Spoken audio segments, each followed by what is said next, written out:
Irmãs queridas, irmãos queridos, eu vos saúdo em nome de nosso Senhor Jesus. Hoje nós temos um motivo grandioso para reflexão. O assunto está no Evangelho segundo o Espiritismo, capítulo 19, itens 1 e 2. E essas informações foram fornecidas, indicadas pela veneranda benfeitora Joana de Ângeles no seu livro Jesus, o Evangelho à Luz da Psicologia Profunda, na página 165, com o título O Poder da Fé. Portanto, nós vamos começar quando no primeiro item que ela indicou, no item 1 do Evangelho, vamos primeiro abordar todas as questões do Evangelho segundo o Espiritismo, e o item número 1 é de Mateus, no capítulo 17, versículos 14 a 20. É uma história interessantíssima, um exemplo de desobsessão em que nós vamos poder aprender muito com as orientações de Jesus. Quando Jesus veio ao encontro do povo, um homem se lhe aproximou e, lançando-se-lhe aos seus pés de joelhos, disse: Senhor, tem piedade do meu filho, que é lunático e sofre muito, pois cai muitas vezes no fogo e muitas vezes na água. Apresentei-o aos teus discípulos, mas eles não o puderam curar. Jesus respondeu dizendo, olhando para os apóstolos: ó raça incrédula e depravada, até quando estarei convosco? Até quando vos sofrerei? Trazei-me aqui esse menino. E tendo Jesus ameaçado o demônio, este saiu do menino, que no mesmo instante ficou são. Os discípulos vieram então ter com Jesus em particular e lhe perguntaram: Mestre, por que não podemos nós outros expulsar esse demônio? Respondeu-lhe Jesus: por causa da vossa incredulidade. Pois em verdade vos digo, se tivesseis a fé do tamanho de um grão de mostarda, diríeis a esta montanha: transporta-te daí para ali, e ela se transportaria, e nada vos seria impossível. As montanhas, diz o Evangelho segundo o Espiritismo, no capítulo 19, no item 2, já indicado, como eu já falei, pela veneranda benfeitora Joana de Ângeles, que sempre ela indica 2 itens do Evangelho para estudo, embora ela aborde todo o capítulo, o que é muito oportuno, como vocês vão ver agora, nesta manhã, que ela aborda também a questão da figueira que secou. Mas vamos ver o item 2 do Evangelho segundo o Espiritismo, no capítulo 19. As montanhas que a fé desloca, no sentido moral, são as dificuldades, as resistências, a má vontade, os preconceitos, o interesse material, o egoísmo, a cegueira do fanatismo e as paixões orgulhosas. Vamos continuar agora no item 3. No item 3. Noutra acepção, reparem que esse item 3 não foi indicado pela veneranda, mas eu sempre ressalto que ela tem uma visão sobre todo o capítulo. Então, no item 3, que é interessante nós observarmos o que Allan Kardec escreveu. Em uma outra acepção, entende-se como fé a confiança que se tem na realização de uma coisa, a certeza de atingir determinado fim, determinado objetivo. A fé sincera e verdadeira é sempre calma, faculta a paciência que sabe esperar, porque todo o seu ponto de apoio na inteligência e na compreensão das coisas se realiza, e tem a certeza de chegar a um objetivo visado. Agora nós vamos, no mesmo capítulo 19, no item 5. O poder da fé se demonstra de modo direto e especial na ação magnética. Por seu intermédio, o homem atua sobre o fluido, agente universal, modifica as suas qualidades e lhe dá uma impulsão, por assim dizer, irresistível. E vocês sabem, eu vou apenas lembrar o que aconteceu com a mulher morroísa, que vinha doente, toda infectada com os seus problemas naturais de uma menstruação há mais de 10 anos. Era tida como impura, estigmatizada pelos seus próprios contemporâneos, mas ela foi em busca de Jesus. e a multidão o cercava. E naquele momento, ela aflita, não podia nem andar, ela se ajoelhou e começou a engatinhar na direção de Jesus, sofrendo de uma anemia profunda, já descarnada, sem carnes, branca, pálida, mas ela tinha uma fé inabalável. Se eu tocar nas vestes dele, eu vou ficar curada. E no mesmo instante que ela tocou nas fímbrias dos vestidos de Jesus, como diz a professora Amélia Rodrigues, a menstruação desapareceu. As hemorroidas desapareceram, a cor voltou ao seu rosto, parecendo que uma metamorfose aconteceu de dentro do seu organismo pela ação magnética de Jesus que ela absorveu. E, no entanto, Jesus nem a conhecia, Jesus não a sabia que estava ali. Apenas ele volta-se para a multidão e diz: quem me tocou? E Pedro diz a ele: Senhor, são tantos os que te tocam, e perguntas: quem te tocou? Pedro, eu senti que saiu uma virtude de mim, porque na época não tinha o pensamento claro para se identificar o fluido que podia ser interpretado. Eu senti que saiu uma energia poderosa de mim. Quando ela levantou-se humildemente e disse: Senhor, fui eu que te toquei. E ele olha para ela com um carinho muito grande, diz: mulher, a tua fé te salvou. Mais adiante eu vou mostrar uma mensagem de Santo Agostinho, que ele fala sobre a questão da fé curar o sofrimento. Mas vamos devagar.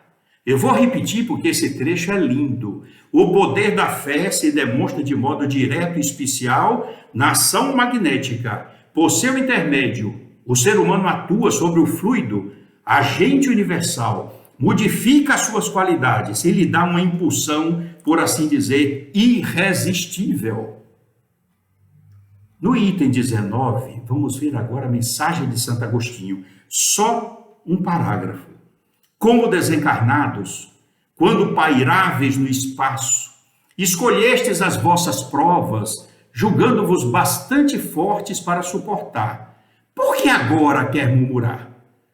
A fé é o remédio seguro do sofrimento. E a forma de demonstrar essa fé é como eu falei da mulher hemorroísa. A fé é o remédio seguro do sofrimento, diz Santo Agostinho. Agora nós vamos para o item 18 do nosso Evangelho, que está aqui, o Evangelho segundo o Espiritismo, capítulo 19, item 18, que tem o título A Parábola da Figueira que Secou.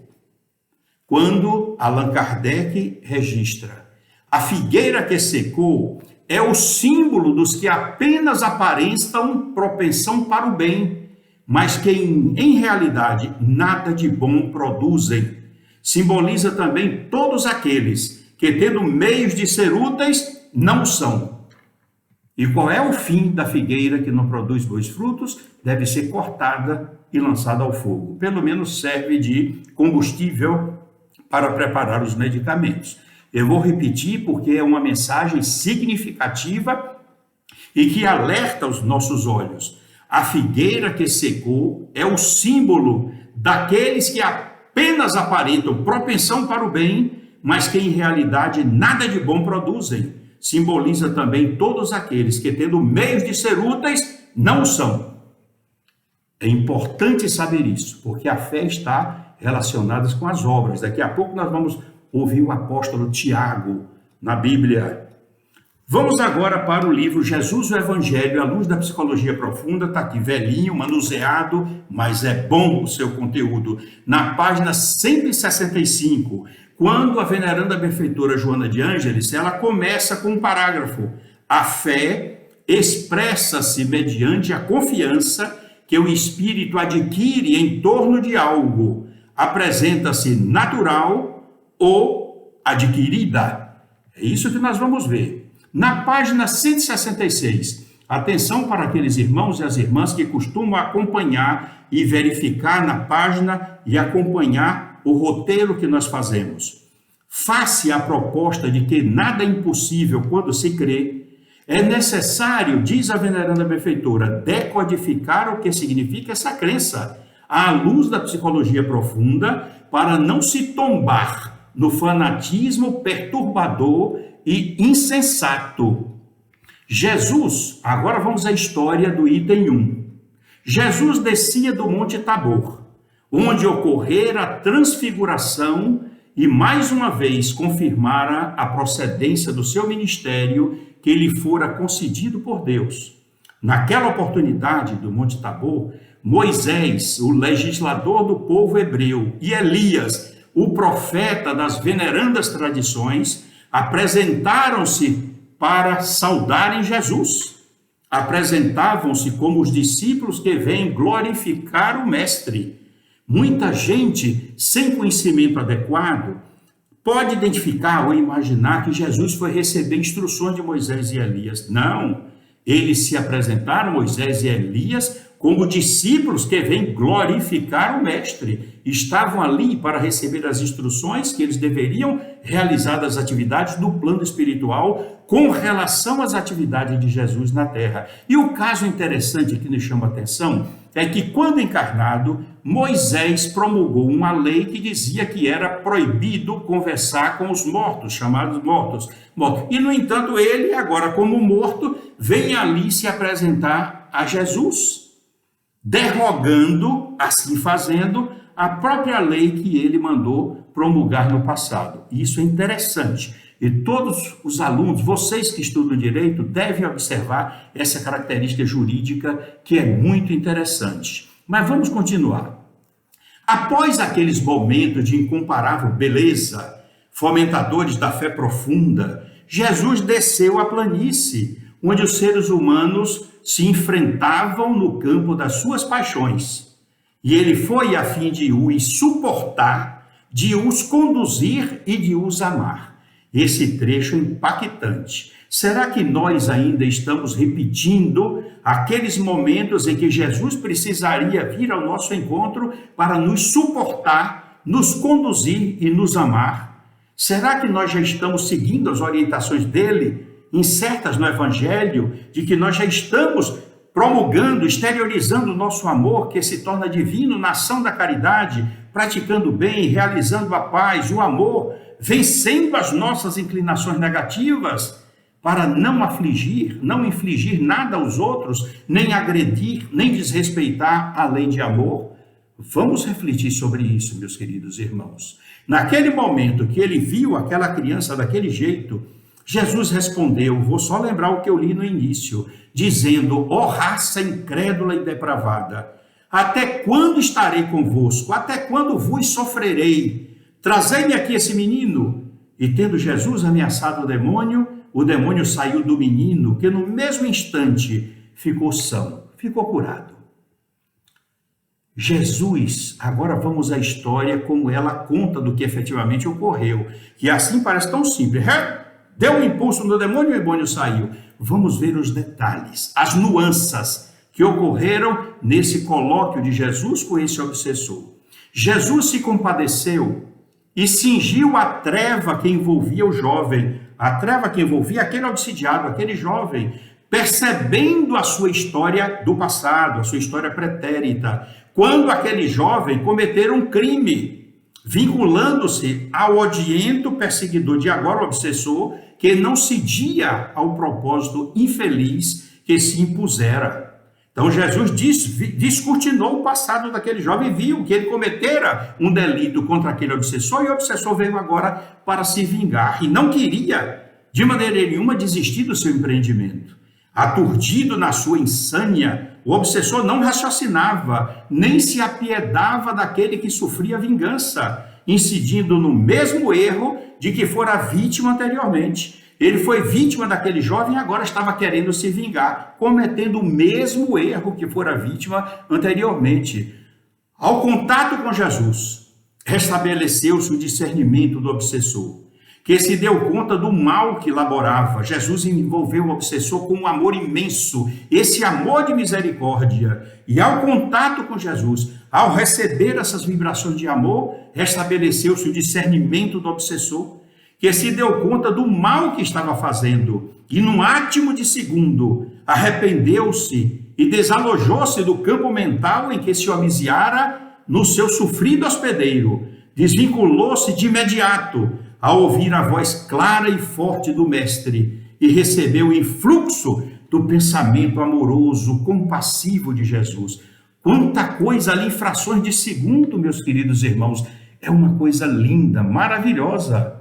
Os apóstolos não se davam conta de que para cada espírito em sofrimento, a terapêutica é específica, porque não são todos da mesma classe moral, do mesmo estágio evolutivo. Faltava o que aos apóstolos? Faltava-lhes a fé, profundidade de confiança para conseguirem os bons resultados da empresa, do empreendimento, em detrimento da gritaria exterior que se haviam entregado. A professora Amélia Rodrigues, estudando esse caso, mostra que eles gritavam: saia, demônio, desse corpo, saia, me obedeçam. E não é assim que iria resolver o problema. Precisava de muito mais amor do que conversa, do que realmente ter esses gritos contra ele. Jesus, então, procede, e a professora Joana de Ângeles continua descrevendo: aquele espírito em especial exigia algo mais do que a precipitada imposição verbal e os gritos, e sim um discurso específico de energias vitalizadoras do amor, que o compensasse da vampirização interrompida, quando deslindado da sua fonte de nutrição psíquica, que era aquele jovem. Somente seria removido do seu propósito insano se experimentasse a força do amor, da compaixão e da misericórdia para a sua aflição, as suas angústias. Foi o que Jesus lhe ofereceu. E o que foi que Jesus lhe ofereceu?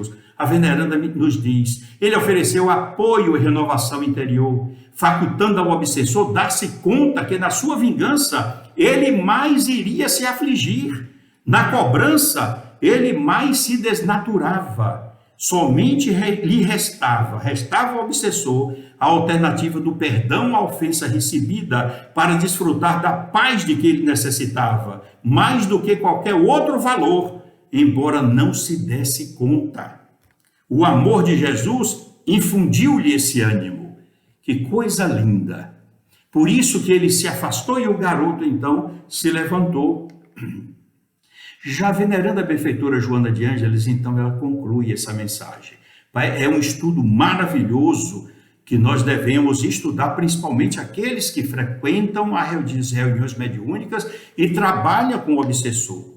Portanto, ela conclui aqui: à luz da psicologia profunda, uma fé diminuta, do tamanho de um grão de mostarda, que ele represente a dimensão, tudo consegue e nada será impossível, porque se apoia, sobretudo, na razão e na fé raciocinada, sabendo o que está fazendo.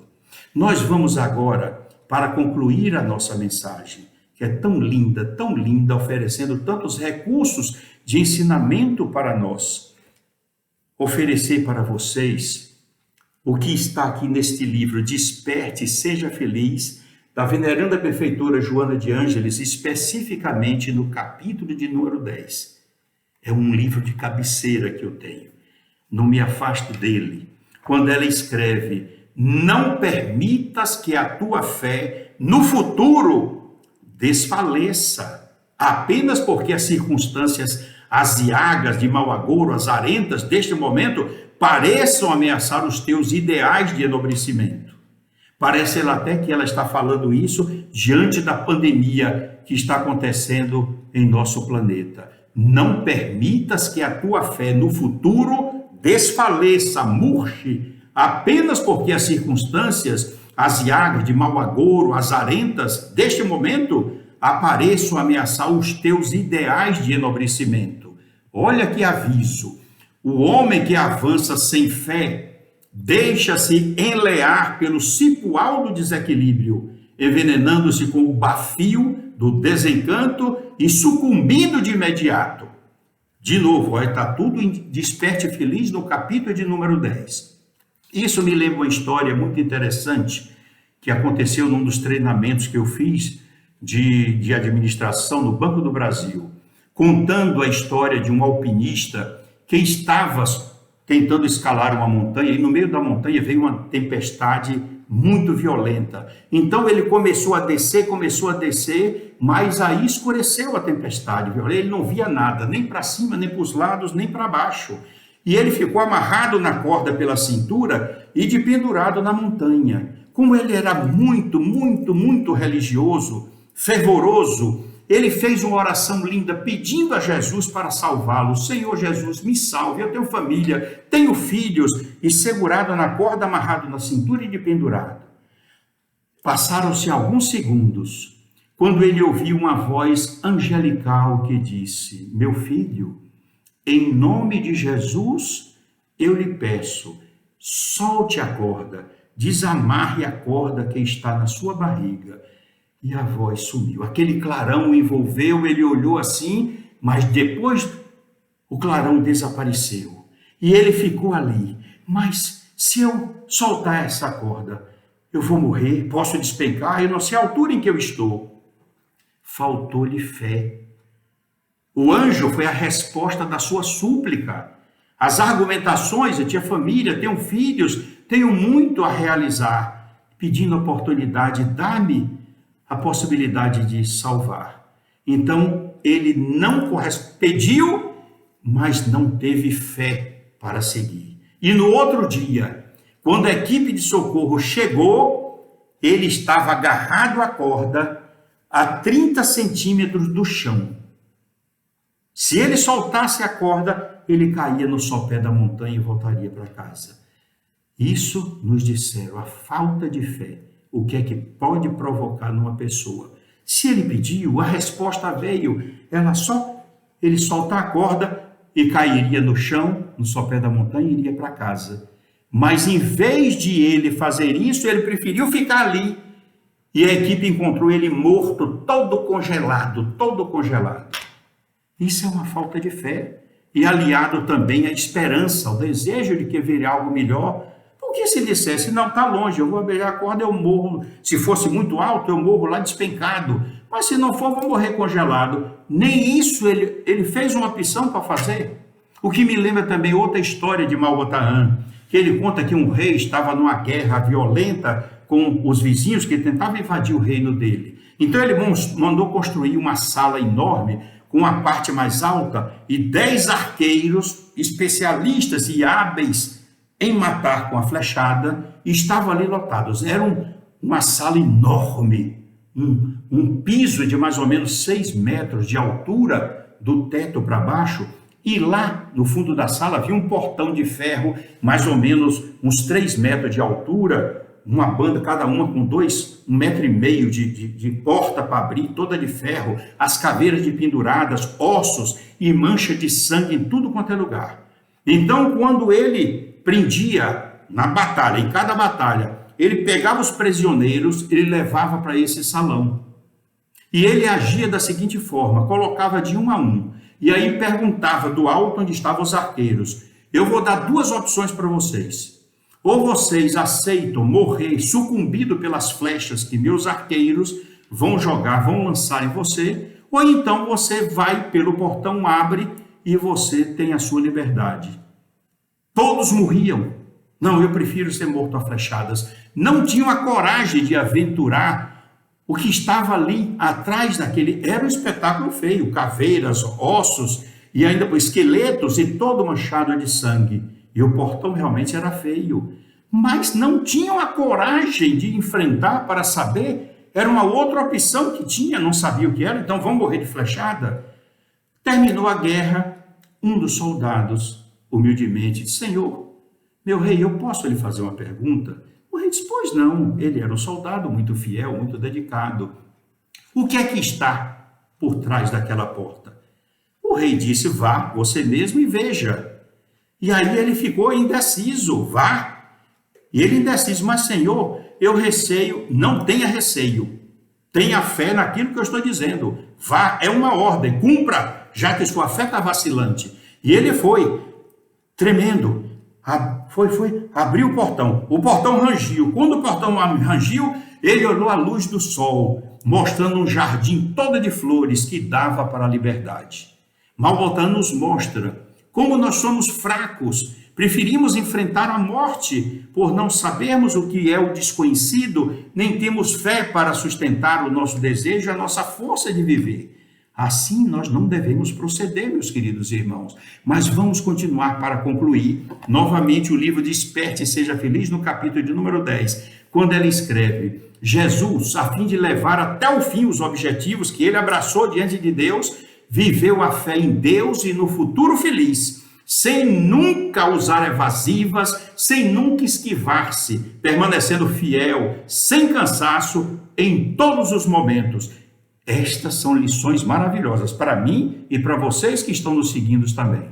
Agora, o que está aqui no capítulo 10, no final, é uma coisa linda. Quando ela escreve aqui: a fé é a alma da caridade.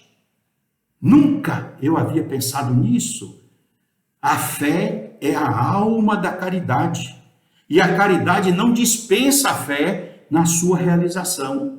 Isso nos levou a procurar o apóstolo Tiago, na Bíblia Thompson, e eu vi no capítulo de número 2, no versículo 17, quando ele escreveu: assim também a fé, se não tiver obras, é morta em si mesma.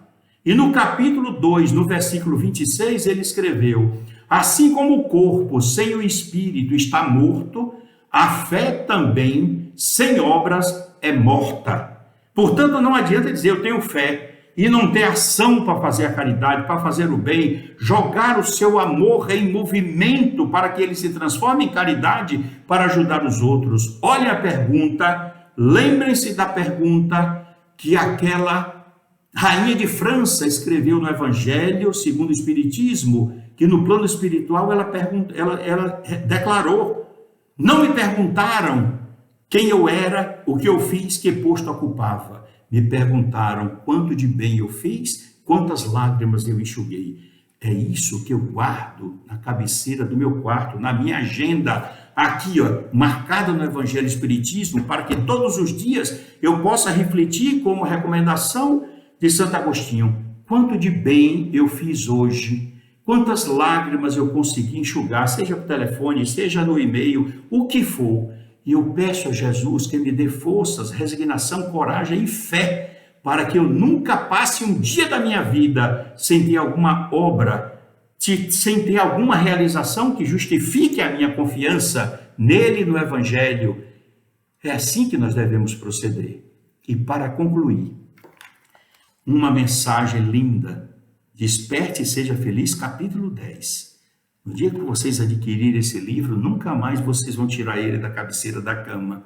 A essência de todas as virtudes, a fé é a vida a manifestar-se nas mais diversas situações, oferecendo braços e força para todos aqueles que buscam os horizontes infinitos da imortalidade. Sigamos as orientações de Jesus. Tenhamos a nossa fé na realização da caridade com as obras apresentadas, porque um dia, quando desencarnarmos, vão nos perguntar: que fizestes do patrimônio que te confiamos? Darás conta da sua administração? Nós temos sempre ouvido isso do Evangelho. Portanto, preparemo-nos, tenhamos a fé no futuro, que tudo isso que está acontecendo vai passar. Tenhamos a confiança, mudemos o nosso hálito mental, tenhamos otimismo, alegria e amor no coração para estimular o nosso sistema imunológico, a fim de adquirirmos as condições necessárias para continuarmos a nossa luta, continuarmos o nosso desenvolvimento a serviço de Jesus, oferecendo o concurso da nossa boa vontade, da nossa coragem, para sermos aqueles semeadores que servem Jesus, com coragem, com fé, agradecendo cada dia a oportunidade do trabalho e das realizações que os céus nos oferecem para o nosso engrandecimento espiritual. Que Deus vos abençoe, meus queridos irmãos, que Jesus, na sua infinita misericórdia, abençoe vocês, abençoe todos os seus lares, abençoe a nossa casa de Guará, abençoe o Recanto de Potira, para que jamais nos falte a coragem, a fé, a esperança e o amor em nossos corações, para que possamos cumprir com fidelidade a Jesus e a Allan Kardec todas as missões e provações que nós assumimos realizar antes desta reencarnação. Que assim seja. O meu abraço, o meu coração afetuoso, dizendo a todos vocês que vocês me veem mas eu não vejo vocês. E como eu gosto muito de abraços, eu sinto sempre, a cada amanhecer, a falta do abraço de vocês, que me fazem muito bem. Deus os abençoe, sintam-se abraçados e recebam o meu amor. Que assim seja.